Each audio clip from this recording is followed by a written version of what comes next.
আসসালামু আলাইকুম গাইস, কক্সবাজার একটা নিউজ দেখিয়েছি।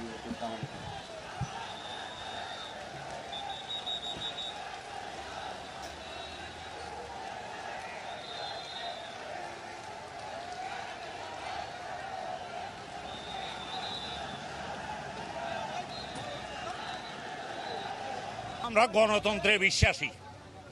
এনসিপির কক্সবাজার সমাবেশে একটা অশালীন বক্তব্য এসেছে আমাদের সবার প্রিয় নেতা সালাউদ্দিন আহমদ সম্পর্কে। এই জন্য বিক্ষুব্ধ জনতা রাজপথে এসেছে।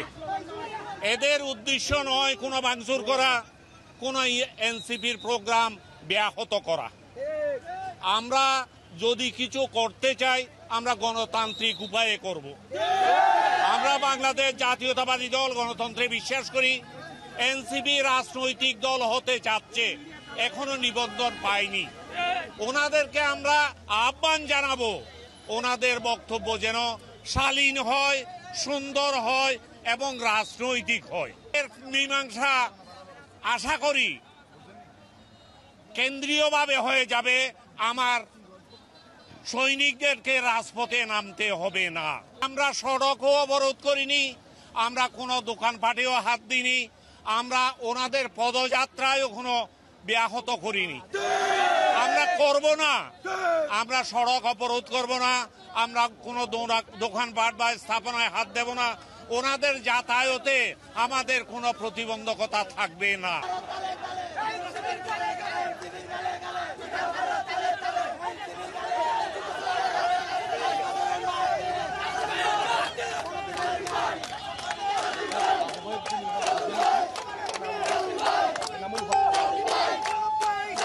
এনসিপি নেতারা কক্সবাজারে যে পদযাত্রা এবং পথসভা, সেই পথসভা শেষ করে বান্দরবানের দিকে যাচ্ছিল। ঠিক এই সময় আমরা যেটি দেখলাম, অর্থাৎ পথসভায় এনসিপি নেতা নাসিরউদ্দিন পাটোয়ারির একটি বক্তব্যকে কেন্দ্র করেই কিন্তু এই উত্তেজনা তৈরি হয়েছে। এখানকার যে জেলা বিএনপির নেতাকর্মীরা রয়েছেন এবং আহ্বায়ক নিজেও রয়েছেন, তারাও কিন্তু যে বিষয়গুলো বলছেন সেটি হচ্ছে যে বিএনপি নেতা সালাউদ্দিন আহমেদকে ইঙ্গিত করে যে বক্তব্য দিয়েছে নাসিরউদ্দিন পাটোয়ারি, সেই বক্তব্য এক্সপান্স করার জন্য তারা বলছেন এবং হচ্ছে যে বিক্ষুব্ধ যারা আছেন, এই বিক্ষুব্ধ মানুষজন তারা বিক্ষোভ প্রকাশ করছেন, কিছুটা সড়ক অবরোধ করার চেষ্টা করেছেন। ঠিক যেই সময় এনসিপি নেতারা তাদের গাড়ি ভর্তি যাচ্ছিল, এরপর আমরা যেটি দেখলাম সেটি হচ্ছে সেনাবাহিনীর যে সদস্যরা তারা এখানে বড় একটি টিম, তারা এখানে এসে পরিস্থিতি নিয়ন্ত্রণ করে এবং সড়কের উপরে যারা দাঁড়িয়েছিলেন তাদেরকে সবাইকে সড়কের একটি সাইডে তাদেরকে নিয়ে আসেন এবং এখনো পর্যন্ত এখানেই দাঁড়িয়ে কিন্তু তারা বিক্ষোভ প্রদর্শন করছেন এবং তারা বলছেন যে কক্সবাজারে বিএনপি নেতা সালাউদ্দিন আহমেদের বিরুদ্ধে যে বক্তব্য দেওয়া হয়েছে এবং তাকে ইঙ্গিত করে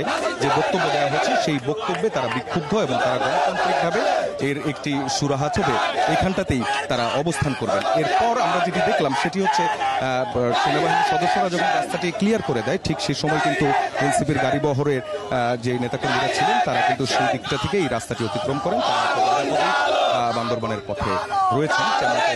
কিন্তু তারপরও সড়কের পাশে কিন্তু বিএনপি নেতাকর্মীদের যে অবস্থান, সেই অবস্থান কিন্তু লক্ষ্য করা যায় এবং তারা বিক্ষুব্ধ হয়ে এই কথাগুলোই বারবার করে বলছেন। বিক্ষোভের কারণ এই কক্সবাজারে এনসিপির একটি প্রোগ্রাম ছিল। আমাদের কক্সবাজার জেলার 1000 বছরের শ্রেষ্ঠ সন্তান তিনি গণতন্ত্রের জন্য, ঠিক কি কথার জন্য আপনারা আজকে কক্সবাজারে ডারবি নাসির আমাদের কক্সবাজারের প্রিয় নেতা জাতীয় স্থায়ী কমিটির সদস্য সালাউদ্দিন আহমেদকে নিয়ে কুরুচিপূর্ণ বক্তব্য করেছে। তার প্রতিবাদে আজকে চকরিয়ায় সালাউদ্দিন প্রেমীরা রক্তে আগুন জ্বলে এনসিপি নেতাদেরকে